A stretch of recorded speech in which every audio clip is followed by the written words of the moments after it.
Hey, Bikeaholics, Zero 3D has a wide variety of innovative products for your Harley-Davidson and a brand new line for the all-new Honda Goldwing. Named Gold Strike, top quality, affordable chrome lighting and comfort products. Zero Gold Strike are the motorcycle LED lighting innovators for CAN bus plug-and-play system compatibility. Head over to the Law Abiding Biker store and check out our full line of Zero 3D products. Want to ride longer?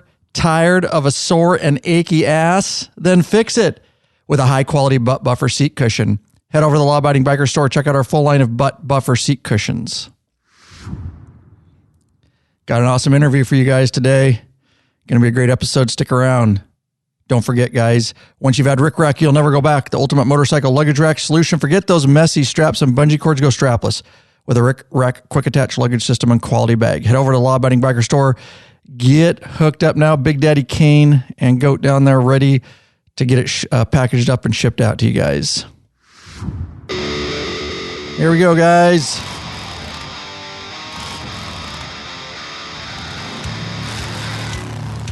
Well, welcome back, you freaking bikeaholics. This is the podcast for the motorcycle majority, the Big MM, also known as the 99%. Large and in charge of the motorcycle scene more than any time in history by being here, by listening. You're part of what we call, that's right, the hashtag Biker Revolution.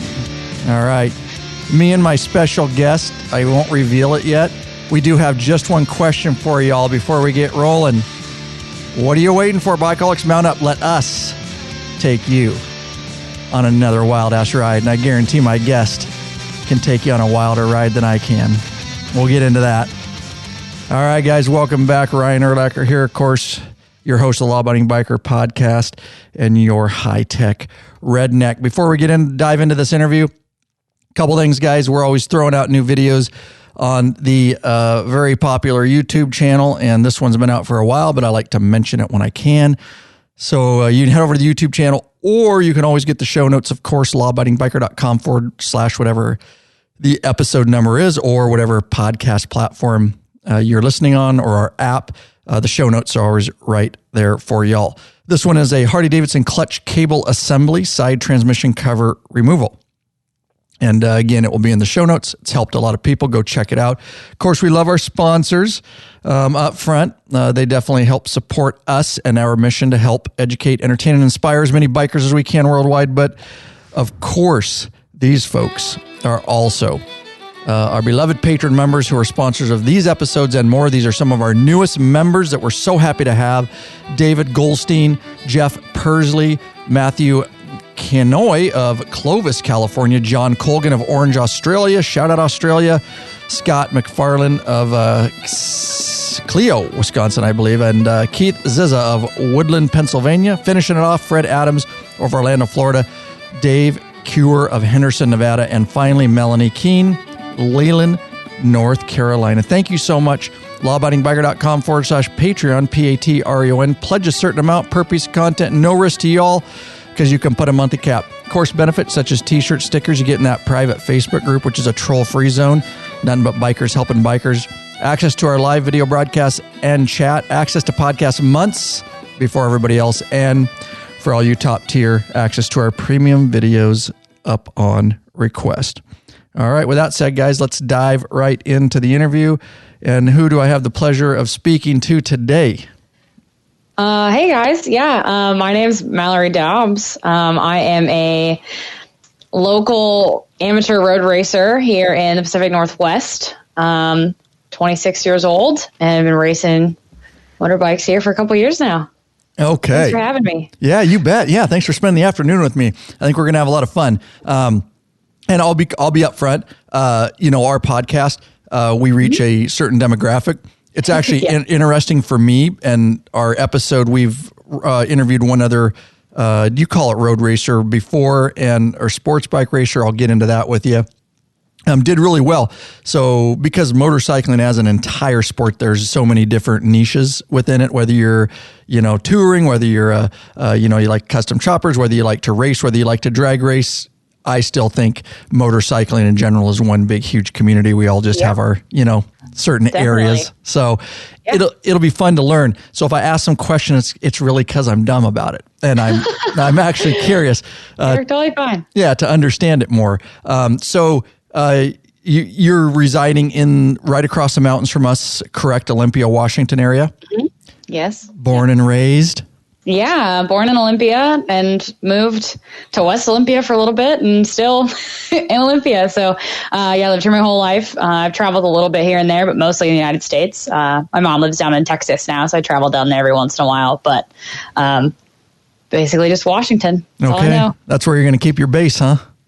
Yeah, I think so. I mean, it'd be nice to go somewhere a little warmer. You can ride motorcycles more often, but my family's here and I have horses as well. So it's just nice to have everything here. There's a lot of stuff going on here, and I enjoy the fact that you can go to the mountains and go to the ocean. And there's just a lot of stuff here. I really enjoy it. It is beautiful. You know, I'm on the other side of the mountains, the dry side, but we both get to enjoy the Cascade Mountains range and all that. And it really is. It's a beautiful state for those that haven't been here. So let's talk a little bit about your background. You mentioned, and I read a little bit of your bio and stuff like that. Growing up in the Olympia, Washington area, sounds like you were heavily involved in, before we get into the racing stuff, horses, right? Show horses? Okay. Yeah.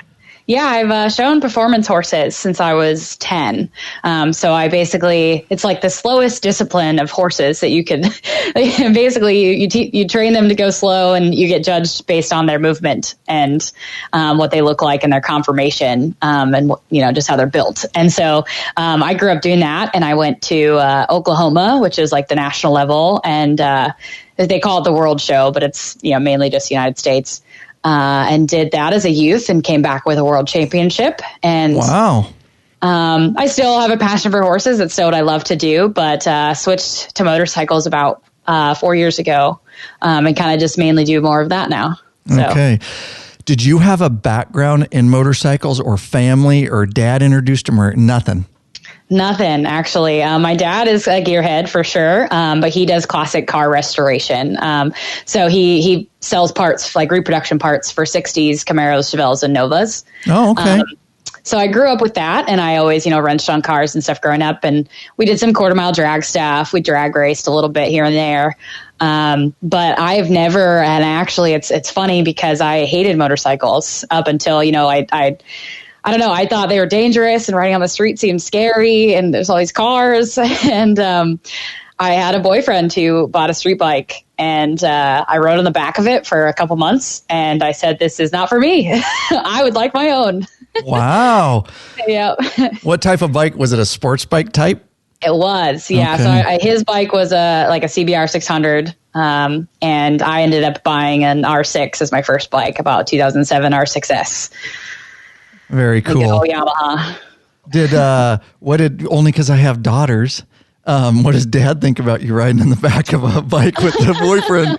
Not that you can't make your own decisions, but us dads, we get worried, Well, it was funny, because my dad, I think, wanted me to race cars. And so he's a little nervous just about me racing still, too. I mean, I'm an only child, and my parents love me dearly. And my dad definitely wanted me to race more than anything. But I just remember that when I went to buy my first bike, I was telling him, I was like, I'm going to buy a bike. And he's like, can you start with like a 250? Can you buy something like small? And I was like, I'm not getting a small bike. I want to start with a 600. And he told me no. And I was, 20 some odd years old. And I was like, well, I'm going to buy it. So I bought one, and I just showed up with it and asked for forgiveness after the fact. Right.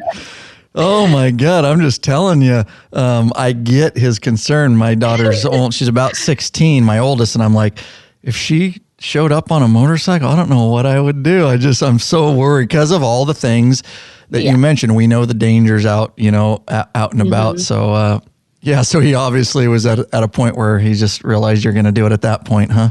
Yeah. Pretty much. And I think he's proud of me. Like, I think he likes it a little bit, because he still is, like, my daughter's a badass or whatever. But like at the same time, I think that like, he's also like, that's my daughter, and I really don't want her to get hurt. So the usual. So you got this R6 Yamaha, right? Mm-hmm. Okay. Yes. What age did you get this at when you decided that you wanted to do this motorcycle thing? I think I bought my first bike in, that was probably 2015. So I was 22. Okay. Yeah, 22 years old. And you're just cruising around on this bike. This is just for riding on the street. Yep. Yeah. So I bought it, and I the boyfriend I was talking about, and I broke up recently after that. Or soon after that, I guess. And so I was like, well, I bought this motorcycle, like I'm still going to use it. And I had a couple of friends who were in the track scene, that I went to college with. And so they were, kind of told me you should come out to a track day and see what the track like days are all about. And I was all for it. I mean, the requirements for that, is basically just to have a good running motorcycle, and, you just have to buy a suit, right? And like a 1-piece or 2-piece suit. So I kind of figured, minimal investment, I could try it out and see what it's like. So that was how I started into that. Cause I rode on the street for about a year only. And then that was when I went to my first track day. So I had very minimal track experience or motorcycle experience in general before I went out there. So on this, just so you can help educate me, I know a little bit about it and the audience for somebody that may be wanting to get into this. And as we work into your, first of all, let me ask this. I call it sports bike racing. It's probably not the proper term. I've seen it moto racing, motorcycle racing. What is it? You call it road racing, I think, up front. What can you explain before I ask can you explain that to the community? Yeah, I think I call it road racing because the thing about it is when I say that I race motorcycles, actually the first thing that people think of is motocross. And they're like, oh, motocross. And I'm like, no, actually. And I basically describe it as road racing because it's like, it's on a road course, right? So they call like a lot of the courses that we go to road courses. And so I think that's why I call it that way. But then people also get confused of like road racing. You like race on the road, like the street. So it's hard because it's like, so to describing somebody that's outside of the industry or the niche of this motorcycle sport, it's just, I'll just say, I race motorcycles on a circle track essentially, a paved asphalt track, that's, I just kind of have to base it on who I'm talking to. If it is someone in the motorcycle community or someone like not in it at all. Right. I'm not partial to any one name. Okay. Okay. No, it doesn't. No. All right. For some reason, sports bike sticks to me because then I've been to flat track racing. I've watched flat track, and there's just so many, which is just the big part of the motorcycle, scene. And there's so many different things you can get into. Okay. Thanks for answering that. Now, track day, you mentioned this. Where is a track day? Where did you go for that? And how does somebody go about that? Is anybody welcome as long as you have the requirements, it sounds like? Yeah, for sure. So we have 2 tracks over here. So we have Pacific Raceways in Kent, and we have the Ridge Motorsports Park in Shelton. They both have road courses that they run both cars and bikes on.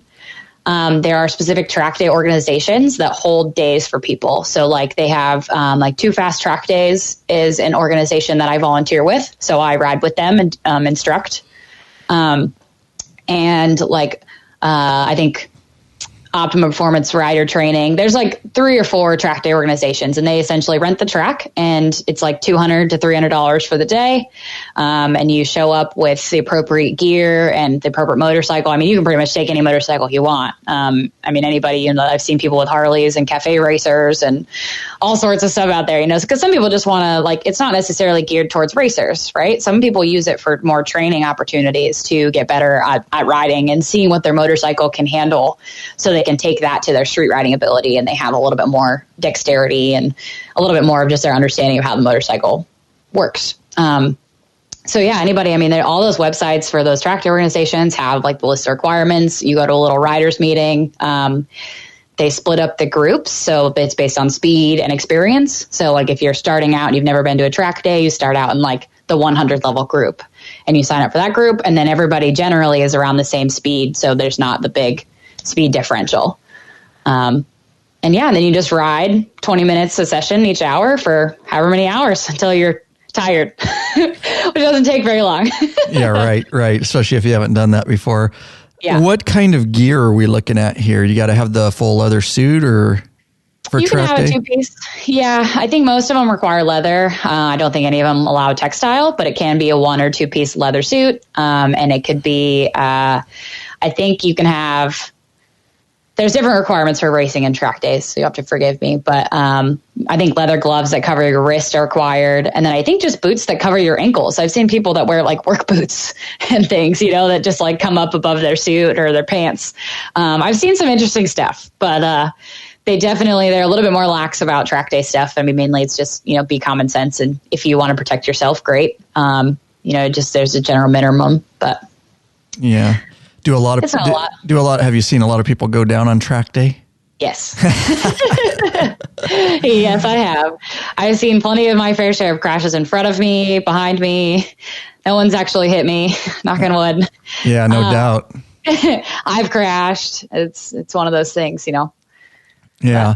Okay, so you get into track days, and if somebody's into that, at some point you experienced it, and then you wanted it to maybe take it to the next level. Where are you going from there? Yeah, so it's actually kind of crazy because I went to my first track day, and I'll just paint the picture for you. I had my one motorcycle, and I didn't have a truck, and my dad has a very large lifted 2500 Dodge, and I did not want to put my motorcycle in the back of his truck by myself. And so my dad also has a 8 foot by 20 foot enclosed box trailer, so a full car trailer essentially. And I took my one motorcycle with my dad's truck and trailer to the track day, showing up to my very first track day ever. And everybody's thinking that I'm hauling in, tens of bikes, and it's my one motorcycle. And I met a lot of really cool people there. One of the girls, Emily, is still my really good friend. And she was funny because, I met her and I got introduced to her, and she was like, that trailer would be really great for a trip down to California. And I was like, what? She's like, well, we're trying to plan a trip down to Thunderhill, which is another track down there in California. It's really big. And she goes, this would be a perfect rig to take all of our bikes down. You should come. And I was like, I just met this girl that day, and I'm like, maybe it's my dad's. I don't know if he'll let me take it. Long story short, he let me take it, and I took 5 people that I had no idea who they were down to Thunderhill with me. And we talked and chatted about, creating a race team and getting a race bikes, because one of the guys raced and the rest of us were just street riders. And so we did it. We all bought race bikes that winter, and most of us, I think everybody but one of us, all got race bikes and started our race team, Hobbit Racing. And then that's how we all started racing the following year. That was our kind of, it was cool because we had friends to get into it with us. We were able to kind of do it together. It was really cool. Yeah, that's neat. Now, is this, number one, is this indicative of the kind of the motorcycle racer scene as far as people just help each other and just kind of connect like that? And then number two, what does it take to start when you say you started a team, is that is there money involved with that, or you just called yourself a team, or what? Yeah. So I guess the first question, like you were talking about in the beginning, where, a lot of this motorcycle community is very the same. I think a lot of us are a little weird in our own ways, and we all have to have the shared common interest of being that kind of different. And the motorcycle racing community in particular is great. They help you when you crash. People bring you parts. They check on you. It's just a really tight knit group of people. You meet them and you'll be like, oh, hey, and you just say hi to them. You don't know who they are. And most organizations that I've raced at have been that way, and it's really cool. And then I guess your second question was that we kind of just created a team to kind of call ourselves a team. There wasn't really any official things that went into it. I mean, we got a banner with our names on it, that we could hang up in the pits. And we just mainly used it as a way to it was hard because it was about 6 people that had very different mindsets of what they wanted to do with the team. And so it kind of broke up a little bit within the past year. But originally it was so that way we didn't all have to bring all of our tools. We could okay, you bring this tool, you'll bring this tool, you'll bring this. And then we got to share the kind of the responsibility and the money aspect of bringing stuff to the race rounds and just packing and unpacking, and just getting the shared experience with the team was kind of, and a support base, so that was kind of what we were doing with it. And we were trying to also maybe get more team sponsors out of it, and doing a team resume. And we just didn't quite get that far.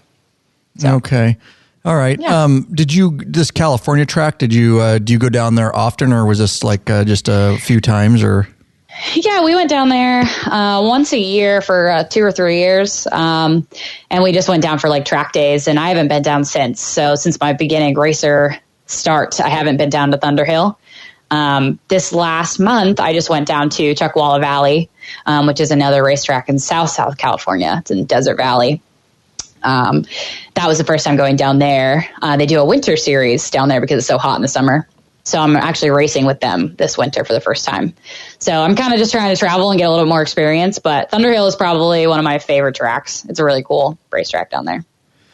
All right. So we're talking about, you go up for track day, you go down to California, you start this team. At some point, I think it's fair to say there's a transition there where you became a racer. Did you you're getting different bike at that point and stuff like that. Can you talk about that a little bit?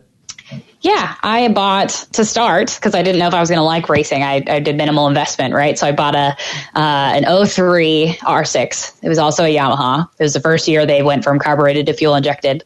It wasn't the most powerful of bikes, but it was cheap and it was trusty and it was comfortable. And I learned so much on that thing. So I rode that thing for a whole season, raced it. I got really mad that people were passing me on the front straight because that takes zero skill. Right. Yeah. And I was severely underpowered compared to everyone else. And so I upgraded and I got a couple years newer of an R6. But race bikes essentially have everything torn off of them that's auxiliary. Like you can't have any lights. You don't have like headlights or taillights. You don't have a horn. Most people take the ignitions out of them just to like save on the key issue and stuff like that. So, I mean, everything's just like switches and buttons. You have to upgrade some of the like protection parts. So like case covers have to be like, they have to be reinforced or with like sliders. So that way when it slides across the track, it's not going to spill oil everywhere because then you have to clean that up. And so there's a lot of, and then like you have to lock wire bolts. So all the bolts have to be torqued and then drilled, and you put a lock wire through them. There's just a lot more safety requirements that racing organizations require than like a track day. So basically everything's just stripped. They're just hunks of junks racing bikes that's been thrown down a couple of times. Right. Do it's fair to say you don't go buy a bike like that. You buy the roadworthy R6 and then you strip it. You can, yeah. Okay. I mean, which way did you do it? I bought them done. So it's like buying. Oh, like you can. Okay. Yeah.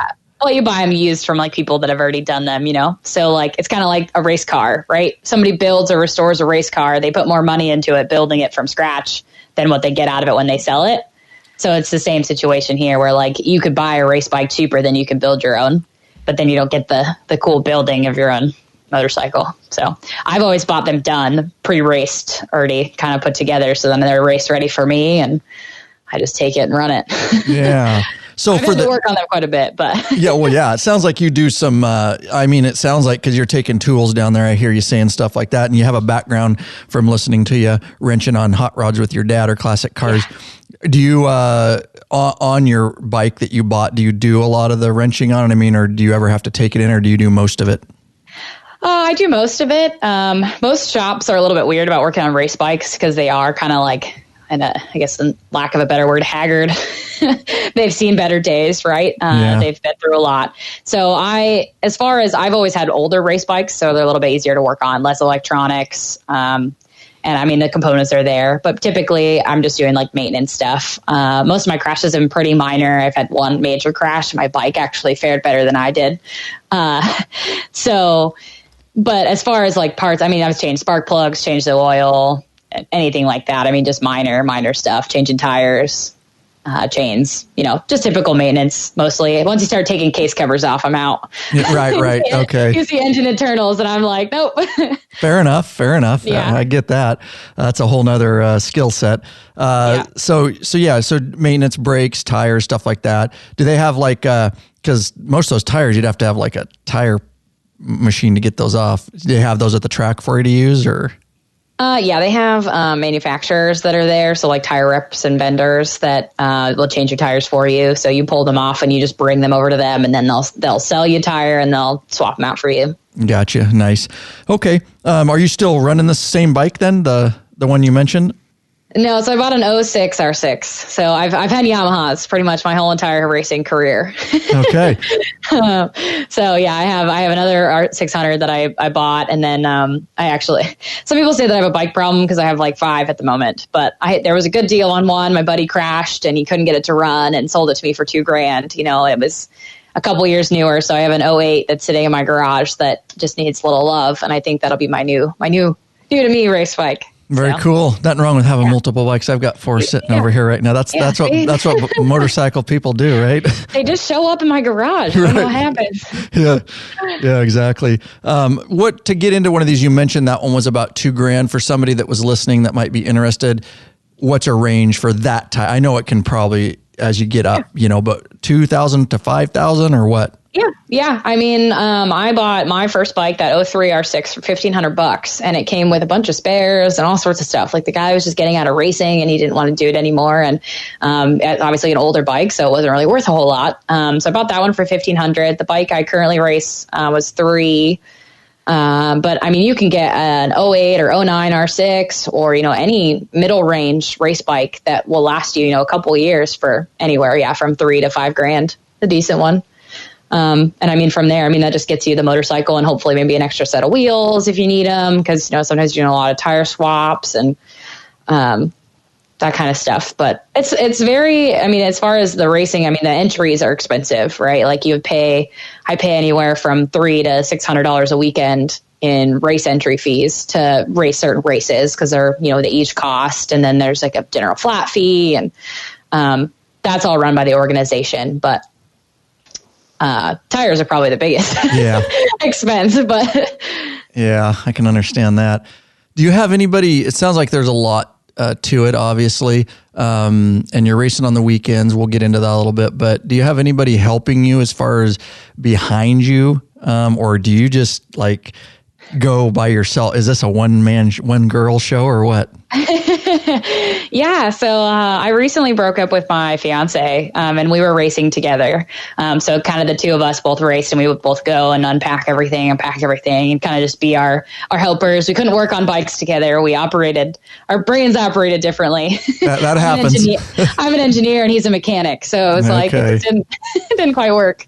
But yeah, I'm typically a one person show these days, which isn't difficult. Like I said, there's a lot of racers that help out and understand what you're doing and when you need to get out to the gate and, all that stuff. So, operationally, there's a lot of people that'll help you if you just ask for it. But I'm pretty much doing everything myself as far as, I guess you could say marketing, getting sponsorships, doing my resume. A lot of that stuff I just do myself because I am an amateur racer that hasn't really been racing for very long. So.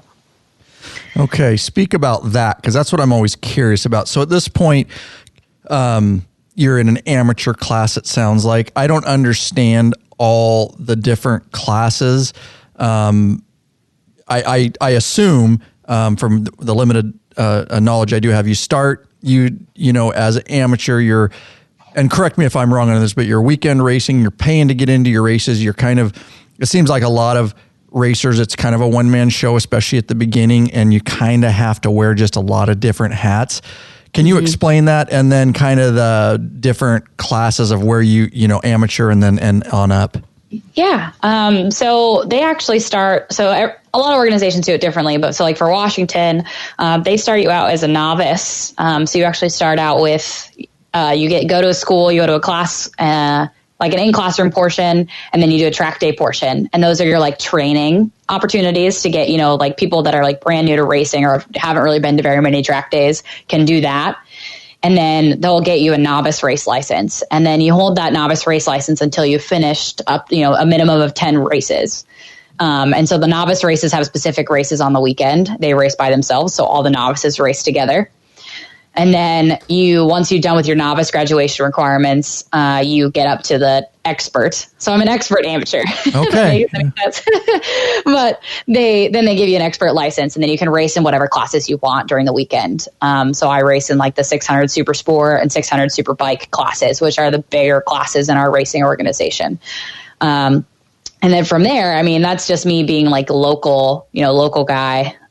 With all the other locals, what typically ends up happening as far as moving on up from there is going and getting your AMA license, which is your American Motorcycle Association license, and trying to qualify for Moto America, which is national level, right? It's televised now. They're really trying hard to get it published more and out and about so people can kind of see the road racing scene from the professional standpoint. So those guys are really the professionals. Those are the guys that are trying to make money. And there are still people there that actually what they call privateer. So they pay for everything out of pocket. They have minimal sponsors. They don't have a team. Like, they just do it with their family. It's still a lot of money and they still have sponsors, but it's a very scaled back version for the, professional level. Okay. So is the way I understand it is in this sport, there's a very unrepresented demographic, and that would be females. Yes. Okay. There's not a lot. And for that reason, is there, I guess, are you racing against guys or is this girls or both, or how does it go? Yeah. So they have, a form of the female class at our racing organization, and it's just the females. It's just one race a weekend. And I raced it my first 3 years racing. Yeah. And won the title championship, like the year championship for 2 years in a row, right when I first started racing, which was really cool. Yeah. This last year, I didn't actually race it because there isn't very many. There's only, 2 to 3. And the time difference to push me to be faster wasn't a thing anymore. I was, beating them by 5 seconds a lap, and the competition just wasn't there. It wasn't a race. I was paying to go ride around on track by myself. And I told all the girls I race with, because they're great people, I'm like, this has nothing to do with you guys, right? Like, this has to do with me wanting to go faster. I want to get better. And so I'm going to spend my money on racing with the guys and duking it out with them to get my lap times down and to, actually have races. So, this last year I did more they have a classic super bike class, which is older bikes. And then, like I said, the 600 super sport and super bike, which is pretty much everybody and anybody that wants to race it. So, there's only about 3 or 4 girls in our race club that race. Not very many of us. And there's a couple girls that do 250 races. So they also race with the guys. They don't split them up separately. So most organizations just leave them together because there's not enough of us. Right. That's kind of what I suspected. So this to me seems like you're working a full-time job. Like, this is, a lot of people think, oh, she races motorcycles. That's her job. She's getting paid. This is it's kind of like reminds me of rodeo a lot too. Like, you are doing everything, and this has to be like a deep passion because you're losing money doing this, right? Tell a little bit about that. So you are working, right? Full-time job, and you're just doing this on the weekends, or how does this go? Ride longer and treat your ass with some respect already. Get hooked up with a premium butt buffer seat cushion. This company of bikers developed a super thin hospital-grade seat cushion made of solid and elastic materials, and it's unlike those gel pads that will leak if punctured. The butt buffer is designed not to slide around in your seat, fits all motorcycles, installs in seconds, easily cleans, and helps to dampen vibrations. With plenty of models to choose from, they assure you'll have a comfortable ass when riding. Head over to the Law Abiding Biker store and check out our lineup of butt buffer seat cushions.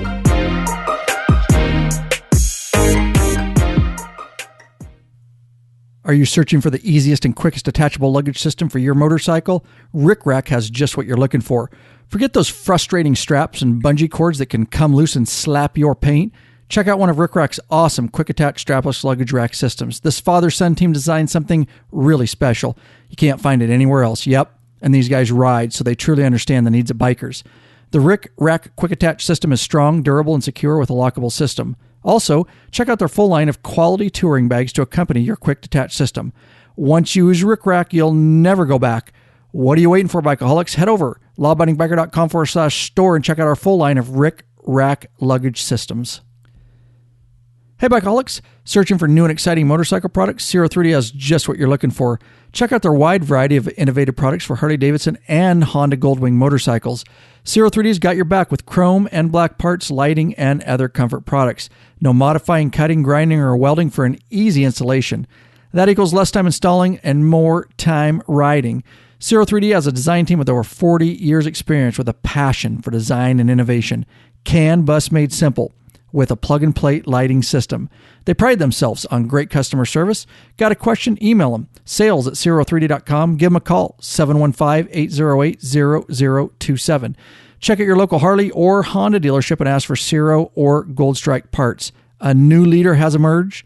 check out Zero 3D's custom line of Gold Strike products for Honda Goldwings. Help support us. Head over to lawabidingbiker.com/store and check out our full line of Zero 3D products. Yeah, I'm a full-time civil engineer. I work at a local company here, a private company, the private sector, doing development work. So I've been working from home since March, which has been a great and terrible experience all at once. It was great for the first couple of months, not so great now. I'm an extrovert and I like to talk to people, and I didn't realize how much of an extrovert I was until I had no people to talk to. But yeah, so I work full time Monday through Friday, 8 to 5. I mean, I have a little bit of flexibility on my hours just because of just being responsible and just getting my work done kind of thing. But this happens on the weekends. Typically there's like a Friday track day beforehand. So I'll miss like the Friday work day. I'll travel up to like the track. I'm about an hour from Pacific and like an hour from the Ridge. So it's like perfect for me. It's like not really a drive. I head up Thursday night and we just stay at the track all weekend. So I just take my box trailer. I have like a 8x12 trailer and I unload all my stuff and then I just sleep in the trailer and stay there all weekend. And really, I mean, yeah, there's a lot of people who do it as like a hobby, that race for a hobby, and they, just spend money just to go out and have fun. And I think they're a little bit less, they have less of a competition, like competitive drive. For me, I'm kind of competitive. And so I've invested a lot of time and money, and I'm still working on it, daily of training off and on the track and getting coaches and working towards that stuff. But I mean, it is something that I enjoy doing, and simply for the fact that I want to be good at it.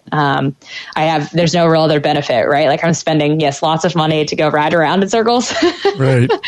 for a plaque or a medal or, something that I could have bought for cheaper. But I think it's the experience and just going out and doing it. And, I can't really describe to anyone the feelings of going out on the racetrack during a race and gritting up with, 30 of your friends and just duking it out. Like you're not thinking about anything else. You're just there in the moment, trying not to hit them or, but you're pushing yourself so hard mentally and physically. And you get off track and you're just like adrenaline rush. Like all of us are screaming at each other. You're like, what just happened? Oh my God, did you see that? And like everybody's just on like cloud nine. And like for like an hour afterwards, you're just like stoked. And then you like come back down to reality. And like that feeling is just, like I said, this like indescribable to really tell anyone. And people think I'm crazy all the time. Like all my coworkers are like, I don't understand. You're dragging a knee on the pavement and you're going like 60 miles an hour on this turn. How, why? So. Yeah. No, I think I get it. I do. I definitely get the draw. Yeah. Okay. So, you're obviously into this. You've been down, before. Can you, that's going to happen if you're learning this, right? Yeah. Yeah. So I've probably been down 5 or 6 times now. Most of them are pretty minor. A couple of them are my fault of just me being tired and stabbing the front brake really hard and losing the front tire, or getting on the throttle when I'm still leaned too far and hitting sidewall and losing the rear tire. So usually you're low siding and sliding out. Yeah. I don't think I've ever actually, I think I've high sided once, and it was in the rain on slicks. Like it started raining mid race and we were not with rain tires and it was not great. But that was the only time I've high sided. My worst crash was at the Ridge off the front straight. I probably crashed at 120 miles an hour. I tried to tuck in too close to the turn because I wasn't wide enough to enter the turn. And so I got a little scared because it like comes in a little bit and I didn't want to run off track. So I was like, I'm going to just tuck into the turn a little bit closer. Well, I jumped the curbing on the inside of the turn, and going that fast, my suspension was very unsettled. And so it like the handlebars shook and then just like went down, and I pushed my shoulder into the ground and broke my collarbone in 4 places. So you have had the broken bone injury. That was the first bone I've ever broken in my life, actually, and I did a really good job. So I have a plate in there now. You do? Oh, wow. See, every sports bike rider you talk to. Always a collarbone injury. Right. 95% of the time it's collarbone. I see why. Okay. So I guess is it fair to say if that's all you break, unfortunately, it's a bad break that you got out decent? Because a lot of people have had a loss worse than that, right? Yeah. Yeah. I mean, I've seen a lot of really crazy accidents. I've seen a lot of people get really hurt. I've, been at a race around where someone has died. Those things are real, and people get scared of those things, and then they'll get out of it, the hobby or whatever. They're like, no, I'm done racing. Like, this is too real for me. And for me, it's like, I really do enjoy it, and there is that danger. And sometimes you do get that uncomfortable reminder, but, it is fun, and we're doing what we love. And I'm of the mindset of anything could happen at any given moment. If that's my time, I could get hit by a car walking across a crosswalk. Yes, the probability of that is a lot less, and that's obviously an extreme case, but it's one of those things I really do enjoy it. And it does take a little bit of mental training. It took me a whole year to get back to the same lap times that I was at before I broke my collarbone. Mentally, I just couldn't get past that block of, wow, I really did hurt myself. Like, that actually happened. Yeah. Yeah, that makes sense. Because up until then, it can happen, right? And it's in your mind. But sometimes we think, and I'm the same way, that won't happen to me or whatever. And then it does. Yeah. I'm sure that can be difficult to get over that. Did you have to do, obviously, a lot of rehab and stuff to re-strengthen and all that? Oh, really? No, I didn't. And my doctor knew that he was going to have to hold me back, because I broke my collarbone at the end of the season. It was like September. It was like one of the last track days of the year. So it was perfect for recovery. But I had planned to go to a horse show the following weekend after surgery. And I asked the doctor, I said, when I get surgery, will I be able to go to my horse show? And he was like, as your doctor, I'm going to have to tell you no. I would highly not recommend doing that. And I was like, well, it's already fixed, right? Because it'll be plated. It'll be good. So I did go to the horse show against my father's orders. He was also very concerned. And I had a heart-to-heart talk with my horse that said, if you throw me off and I break my collarbone again, I'm turning you into glue. And he was great. We came home with 2 buckles from the weekend and won all sorts of stuff. And I just couldn't lift anything. So when I first got my collarbone done, put the plate in, I was out of a sling the same day. But I had limited mobility. So I could only lift it, up to my shoulder, lift it straight up. And I couldn't pick up anything heavy. As soon as I went to pick up anything that was any sort of weight to it, it would tell me it hurt. But I showed up to my post-op appointment a couple weeks later, riding my street bike to my appointment, and everything was great. I mean, I have heard lots of people recover differently from it. I have friends that have had to go to physical therapy for it and whatnot, but I didn't do. I mean, mainly me being active and living my life was enough physical therapy for me. Yeah. So now I have fine mobility and no issues, really. I mean, the nerves are all dead where they cut into my skin. So everything's numb pretty much underneath my collarbone and half of my armpit, all that's numb. Wow. But everything else, I still have strength just fine and no issues. It gets achy sometimes when it's cold and rainy, but. Well, that's a lot over there in Olympia. Good God. I know when it's going to rain 2 days in advance. Wow. I'm not kidding. That's what I mean about this sport. The little I know about it, you are, it's not, if you're going to get hurt or how many times, it's when and how bad. And it's got to be a passion thing for sure, a deep passion. I get it just listening to you. You're definitely passionate about it. I excited about it. With that said, do you get any time to, it sounds like you rode to your appointment. So you're still riding on the street. You haven't, given that up. What's that? Is that a more relaxing thing for you and just fun? Or are you just maybe I shouldn't be riding on the street because these crazy drivers out here? It's not a closed track, right? It's real. It's probably clearly more motorcyclists die on the road than ever on fast track, because of, other cars on the road and stuff like that. So is that, what's that like riding on the street? Yeah. It definitely dialed back my street riding a lot. I rode on the street, for a very short amount of time, which I think is good for me as far as the safety standpoint of learning bad habits and things. But, my mental capacity and my brain says that I like riding on a closed course where there are no animals, no gravel, no parked cars, nothing in the road. We know that it's safe. Besides the random deers that sometimes run across the track here in the Washington. But, I definitely on the street now, I'm a lot safer because I don't like to put myself in that risk. I bought a brand new motorcycle 3 years ago with 0 miles. I bought a 2016 R1. And I bought that as my like dream bike. Like that's what I wanted. And so I've had that, and I definitely enjoy just like riding and cruising around. And it's kind of like nice when we do get to have nice weather and I can actually enjoy it and go for like a little cruise or whatever, just putt around town. So yeah, it's less of, I mean, I like to track ride, I think, more than I like to street ride now. But I did buy my bike and I do love it. So I ride a lot less on the street than I used to. And I definitely ride a lot safer. Yeah, guaranteed. Do you have do you go out with friends and stuff, or is riding an alone experience kind of when you're out on the street? I have a couple friends that we normally will get like a little group ride going together, and we'll go up to like Mount Rainier or, Highway 7, and just do a lot of like little curvy rides in the summer. But I don't know, I try to limit the group, to be a smaller group versus the big old group rides of dumb street bike riders. Yeah, there's plenty of them, let me tell you. There are lots of them.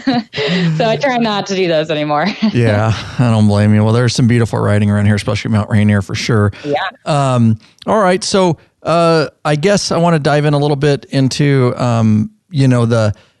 at this point in your, correct me, from listening, you started in 2017. Is that when you say you'd start actually racing? I started racing in 16. Yeah. In 16. This was my fourth year. Fourth year. You're doing all these races. I looked up some of the links you sent me, which we can talk about it towards the end here. You've got some sponsors. Clearly, you're trying to get. Clearly, it's not profitable, or you would be quitting your job. I think you're trying to offset some of the costs. Is that correct? Yes. Yeah. I mean, in theory, getting sponsorships, helps with getting. I enjoy the aspect of being able to support small businesses too. So the fact of like them sponsoring me with items that I can use is great, and just being able to support those small businesses through whatever. But yes, it is nice to be able to get some stuff to offset the costs. The hard part is the costs of like tires and things like that. Like we're not getting sponsorships and free tires unless you're like the number one guy in the club, which is like, 1 to 2 people get those deals of free tires. And otherwise we get, 10% or whatever. So yeah, it's a lot more, it's a lot of money going out, and mainly I just get advertisement for other businesses, for other services, and they do what they can to help me out, and I do what I can to help them. Okay. So. And you're doing all your own, social media, it sounds like, and promo and stuff like that. Yep. Yeah, I try to. Sometimes it's hard to like be able to write up a race report or post more often or get the quality content, especially in the winter. But yeah, I run all that myself. My Instagram page is my personal page, and my racing page. Those are the same. And then I have like a Facebook for my racing page, just because I didn't want to keep bombarding all of my family and friends with racing posts all the time. Yeah, I get it. Okay, so with that said, where does Mallory go from here? I guess what's your end goal here? Is it to stay kind of where you're at and you're just loving it and having fun and you're okay investing the money? Or are you trying to work towards an end goal of maybe doing this full time and getting out of what you're currently doing? Talk that out with me. I mean, I would love to be able to do it full time and quit my job, but I think right now my current long-term goal, or I guess it's not that to say that long-term, but I am shooting for Moto America in 2022. So 2 years from now, I'm really hoping that I can get out there and race at the national level, because they did come to the Ridge in Shelton for the first time this year. This is the first time they ever came here. The closest before that, I think, was like Laguna Seca down in California. So now they're literally riding at my home track. So it's even easier to race a national round because I don't have to travel as far and stuff like that. I mean, I ride the Ridge all the time.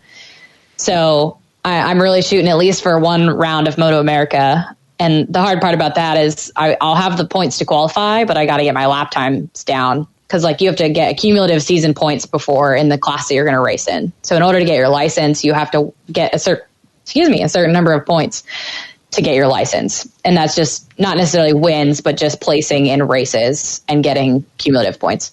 So you get those, you get your license, and then you're entered. You can enter a race, but then it's still not guaranteed for that level that you'll get to race, because they do qualifications. So you have to run like 108% of the fastest guy, his lap time, to get to qualify to actually race.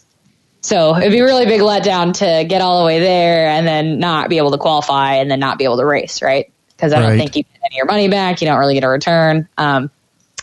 So that's kind of the goal now is, 2022, I want to be able to race with the big guys. And I don't think that I'll be able to win anything by any means. But I want to get my name out there and just do it, at least for the sake of it. And then from there, I can decide, if that's something that I want to keep pursuing. Because even to get me there up to that level is going to take a lot of time and energy and training and coaching, like I said. So it's right now I'm pushing really hard. I'm not happy with where I am. I'm going to keep going. I really want to, it's as a female in the sport and even a female in engineering, I'm a minority in both my career and my hobbies. And I like to represent well. And I just want to show people that, we're just as capable. And not that I'm a feminist by any means, but I do enjoy, being there and being able to do just as much as they can. And it's hard to find, it's hard to come by. There are women in the sport and there are women that don't necessarily have the same drive that I do. There are very few and far between. Yeah. Very cool. Is it fair to say that it gets more expensive as you're going to do what you're going to do? You're going to be investing more to, so it's just tell me this, at what point do you get, or at what level do you need to be to where people in this industry are actually doing it full time? Like where does that transition happen? I think if you're like in the top 10 of Moto America, those guys are like, those guys. Wow. It's rough. I mean, a lot of people even at the Moto America level aren't getting paid. Like some of them are privateers and some of them make their money back, but some of them are still just dishing out money to do it. And they've got backers, some of them have, big people that just want to see like a team race or see a guy race. So they really like someone and they're like, I'm going to support that person, get them racing. And they just have people that sponsor them that way. Or like I said, the privateers do it themselves. They work and also do Moto America still. But you're looking at if you look at like Cameron Bobier, he is the number one of Moto America from last year, Superbike. And he's, Yamaha Attack Performance rider. And he's making money. And so is his teammate, Jake Gagne. But like those guys are the top of the top. And, that's what it would take to really be able to like make any money and do anything with it. So you have to, I think motorcycles, you have to have the skill as well as the time and the effort and the drive. Yeah. It's interesting because maybe I'm wrong, but, you look at other professional sports not all of them, but a lot of them, it just seems like there's a lot more money and you can get in it sooner. It seems like a high bar to where you could make road racing an actual career. Just, I don't know. It's weird to me. Yeah. Yeah, it's definitely, I think it's because it's not very public. Like a lot of people don't really know about it either. Like until this last year, Moto America really didn't get televised or online anywhere. And so I think that it's I wouldn't say that it's a sport that's dying, but people, when the economy goes down, people kill all the things that are costing them a ton of money. And I think that's, we see it a lot. And it's interesting because I'm still really a part of my horse club as well as the motorcycle industry. And I see a lot of the same issues happening about participation and support and effort put through to the club. And you see the numbers dwindling as far as participation goes. And I think that's also part of it, right? It's not, people are choosing to do other things. I don't know. But that's part of the reason I think that there's not a lot of money throughout the sport is just because there's not enough people to be interested. No, that's a good insight. I think it's very true. All right. So as we're winding this down, I want to ask, for safety stuff. We see a lot of YouTube videos. We see a lot of people doing really dumb things on the streets on motorcycles. What would you say about the community and riding on the streets, especially racing and stuff like that?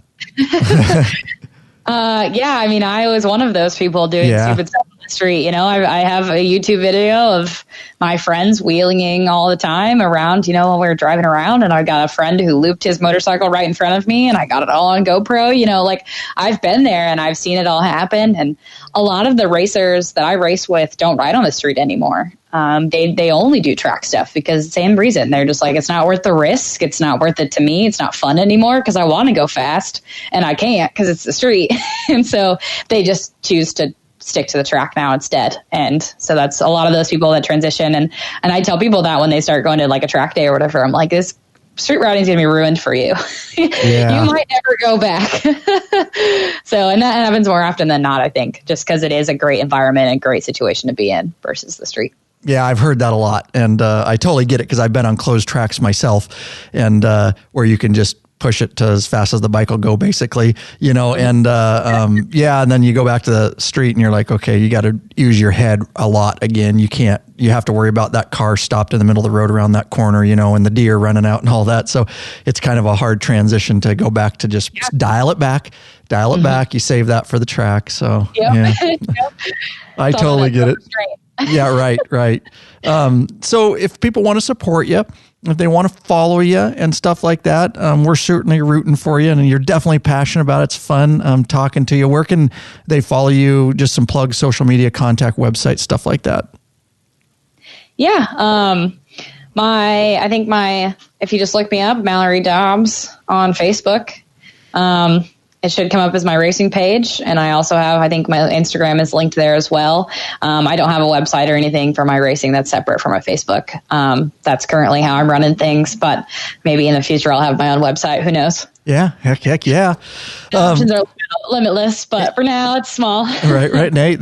Sometimes it's easier not getting in over your head and just, because you get so many platforms and it can get, trust me, I know it can kind of get confusing trying to manage them all. Very cool. Is there something that you want to get out to the community or something I didn't ask that you think is important about your sport? I don't think so. I just want to let everyone know. I mean, try anything you want to do and, you may like it. And I really enjoy, I think my passion too is really helping people get out on the track and finding things and learning. And like I said, I'm an instructor for 2 Fast Track Days, and they're a local organization here in Washington. They run track days in Washington and Oregon. And I really do love to teach people. And, that's seeing the passion go from, the street to there, or somebody that's never ridden and starting to ride.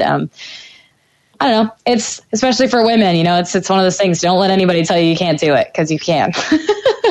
But I really love racing. And if anybody ever wants, ask me any questions about racing or how to get into it, I'm more than happy to help. Very cool. And when you get big time and you get all those sponsors, you can't forget about me, because you got to come back and we got to catch up. Okay.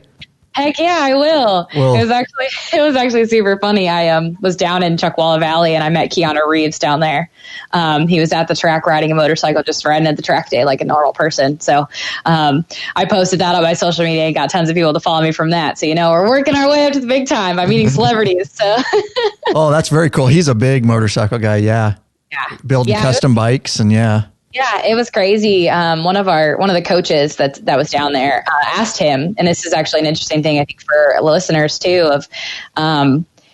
He asked him, said, "How hard is motorcycle riding and track riding? Is it comparative to like your martial arts training and all this stuff that you've been through to your life?" And he goes, and Keanu said, "Motorcycles are the hardest thing I've ever done in my life, and just riding motorcycles is so hard." And so it's like, it's kind of like, I don't know why it's affirming to be like, wow, this is actually like a really hard sport. But it is. And I agree. I agree totally. So, nice way to end it. Thank you, Mallory, for taking the time to speak with the law-abiding biker community. And you're welcome back anytime, or we can catch up or whatever. So cool. Thank you so much. I really appreciate it. All right. Take care, Mallory. Thank you. Bye. Bye. Oh yeah. There you go. Wow, what an interview.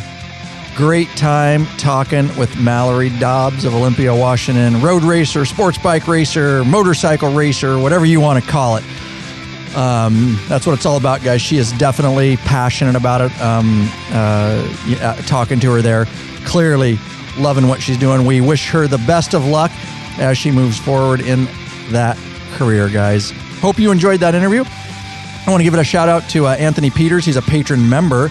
He actually hooked me up with Mallory Dobbs. I don't know the exact relation, but he knew her, and he thought it would be cool to get her on the Law Abiding Biker podcast. And I love interviewing people. If it's motorcycle, certainly motorcycle related. If you have somebody that has a specific niche or an interest or anything, or they have just some valuable information, send them my way, and we'll see if we can get them an interview. And there are so many different facets of motorcycling in general.